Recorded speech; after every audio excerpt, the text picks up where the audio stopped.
Audio Jungle.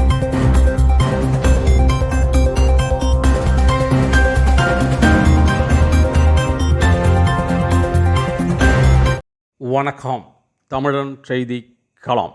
சீர்காழியில் தேமுதிக தலைவரும் நடிகருமான விஜயகாந்த் மறைவிற்கு அஞ்சலி செலுத்தும் விதமாக தனது இரத்தத்தால் விஜயகாந்த் உருவத்தை வரைந்து அஞ்சலி செலுத்திய இளைஞர்.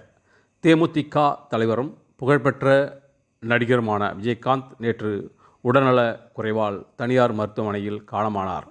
இன்று பொதுமக்களின் அஞ்சலிக்காக விஜயகாந்த் உடல் தேமுதிக தலைமை அலுவலகத்தில் வைக்கப்பட்டு பின்பு இன்று மாலை நல்லடக்கம் செய்யப்பட்டது.